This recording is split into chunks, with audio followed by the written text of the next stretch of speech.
Yeah. Artie Quitter podcast with Mike Bocchetti. This is the next one he's on. So I did, the first one. This is the second podcast he's on. I'm just going to run through these as well.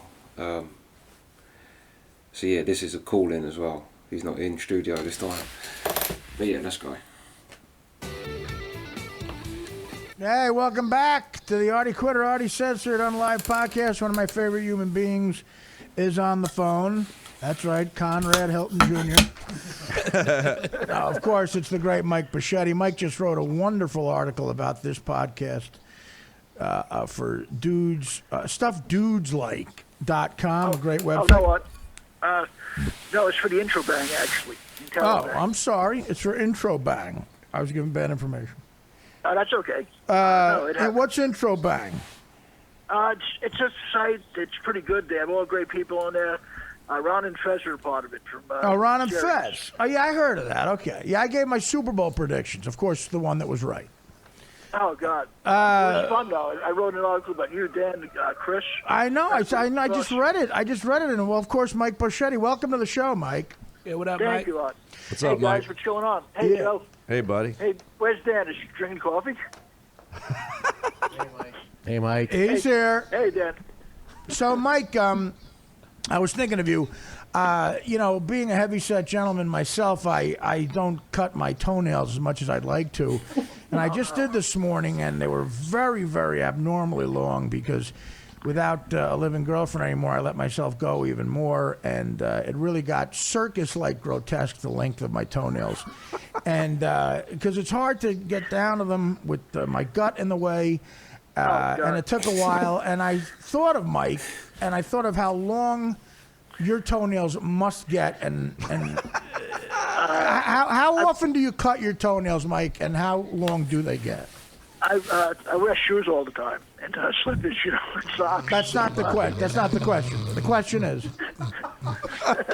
question is, how often do you, if ever? Okay, so what you're saying is, are you saying you never cut your toenails? Well, I let them fall off and grow naturally. Oh. Bingo! That's the jackpot answer we were looking for. Fall off. On Artie Lange's grotesque comedian friends. How do they fall off? What do you mean, Mike? Eventually your feet are going to fall off, and they're not going to grow back. You just let your toenails fall off? No, I'm only kidding. You're not. Dude, you're not in an ISIS prison camp. You could cut your toenail. I know, but I'd rather. It's easy to cut the not the thumbnails, the regular. Your regular nails. Of course, it's easier to cut your fingernails because they're on your finger. Your toenails are difficult, but God does this. God presents you with little grooming challenges where He wants you to live up to the challenge and maybe exude some effort and fucking cut your toenails.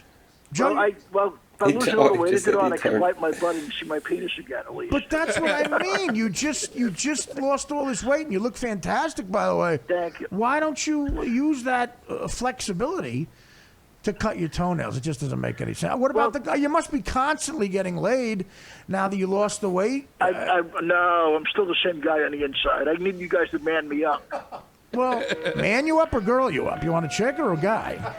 No. I mean, I need you guys to man me up for sure because, I don't know, I go after the wrong woman, I think. What woman is that, breathing? I was going to say, Eddie. What woman do you go after, Mike?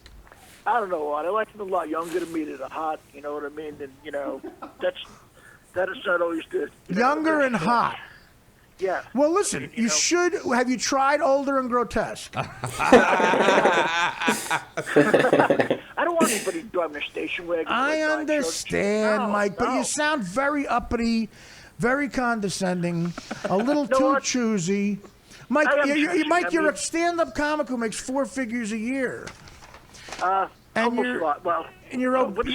You're obese and you let your toenails naturally fall off. Well, that's not exactly the definition of most women's dreamboat docking in. Well, I used to be obese, but I chilled out. No, you look great. I must say, you look good. You do.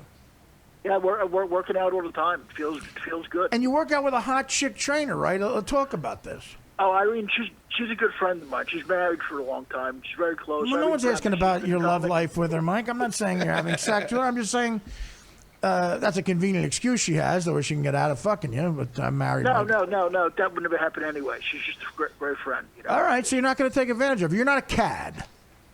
No, I'm a good guy. You know what I mean? I mean, understand. If somebody's married, they're married. That's it. There's no. It's like they have a barbed wire fence around them. You know Now, have you gotten laid since your weight loss? No, I'm working on it though. I think I may come close. What was the year you last had sexual intercourse? Let's just say the 20th century wasn't too bad. All right. Okay. No, listen. I like. You know what? This is why you're a great comic, Mike, because you're honest. I love that about you. No, I always tell the truth about it because I mean, come on. I'll put it this way: hookers ran rampant in my life in the 80s. I understand. And you liked some Marijuana, right? And some liquor, and maybe some coke.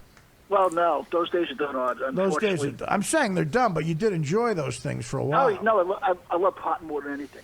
Pot was awesome. Yeah. You sit there and look at a pencil for an hour. It was cool. What did he say? Sit down and look at a pencil for an hour. It was cool. I thought it was cool because, guys, I'm so excited. I actually shot an episode of Louis yesterday.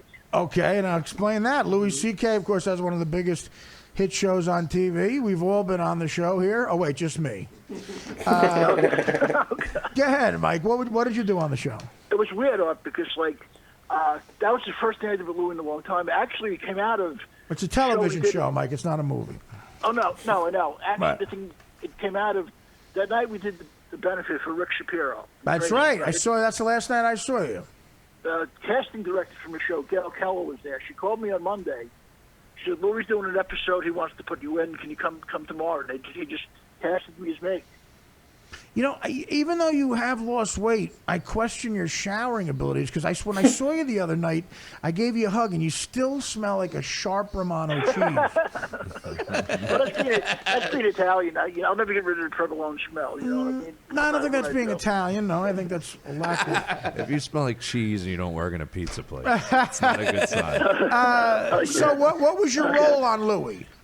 I can't really talk about it all because you know how they are. They're very strict over there. But it's going to add to... No, I don't know that. All right, so in other words, it's so secretive. Are you part of like a season cliffhanger?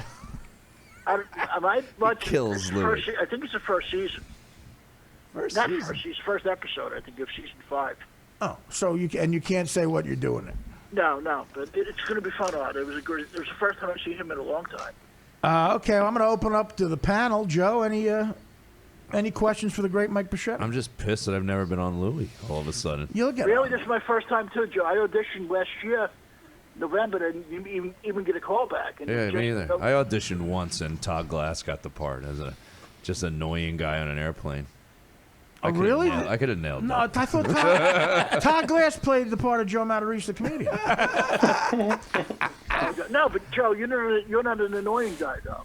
I am to Look at these that guys. spin. Look at that spin. Thank you. I think I You're am. a cool guy. You've always been a cool guy. Like, you're a laid-back guy that I know forever. You've never been annoying to me one bit. I love you. I don't think anyone annoys Mike Bocchetti, though. Oh, no, that's not true. Who annoys well, I knew Mike on the show for a couple of years. When people would come in who sort of wronged Mike, he was very, very upset with them. Very, very, very... Joe, I turned to Joe Pesci for sure. At least his level of that. Well, he doesn't like people who are condescending towards him. And I've seen that some comics have, it seemed like Mike was mad at them, and he claims he treated them in an arrogant way. Really? Yes. Oh, yeah. They're buttheads. He doesn't mind if you make fun of him, because you make fun Well, of him. I don't He know. laughs. Yeah, but, I mean, he knows. No, I don't mind Artie making fun of him. Not that. I don't care about that. It's in love and having fun with people, but... If someone's a dick for no reason, I don't like it. They give you the high hat. They give you nothing. Yeah. Yeah. I know what you're saying. They give you the hi hat. Chris Cotton, anything you want to say to Mike Bocchetti? Chris, how you doing, man? Hey, what's up, Mike? I'm mad I missed you when you came in. I couldn't come in that day. I know, but it's okay. I'll see you soon for sure because I wrote an article. I wrote you in there too and said you were one of the funny guy from Philly that somebody would watch that. I'm stumbling here, guys. I'm so excited to write because I'm doing some more writing stuff. I hope to eventually write some TV and film. That's what I'm looking for eventually. Well, yeah, you should submit this as a writing Yeah, I sample. mean, I'm looking at it. I'm looking at my piece of the article. What's it say about you? A lot of good things. I'm gonna let Artie read it. First of all, I'm dyslexic. Oh, I you're don't want gonna to get read caught reading. I'll read some of it if you anything. want. I don't want to read it. Fucking thing. Look at my. Well, dyslexia. listen. Let me read. I'll read some of this article that Mike wrote about the show. I'll read my portion. I feel like I'm in England, guys. Do your English accent. Everybody loves your English accent. Do it. I need to hear this. Hello, Chris. How are you? Because we're going to get some horse down in South Korea. Well, Let him finish. Let him finish. Oh, God. keep going. Oh, no. I'm gonna get some whores down in South Philly. That's it. What are we gonna eat? What happened? Man, that's a horrible interview. What happened? That's a bangers. go? What about bangers and mash and stuff? Hey, the bang is, Chris, because we're going to get some whores down in South Philly and get some steaks and then throw some whores against the fence and bang them. Why South Philly? Right. Throw some whores against the fence. We're gonna I warn don't know, fat Chris. these whores. I heard South Philly, I heard, is kind of a rough place, but I'm used to rough places because fat guys like me can go anywhere because, you They know. can? I'm going to take a wild guess here. You didn't play an English guy on the episode of Louis. No, I don't care. No, I had a good time, but it was. He just can't. Well, listen, he can't tell you what he did. We can't tell you. All right, here's the article. I'm in the Louis Protection Program. Here's the article that Mike wrote for Inner Bang. Artie Lange is a man with many talents that has worn many hats in a business where if you don't, you'll be long forgotten for his time on the Howard Stern Show. What?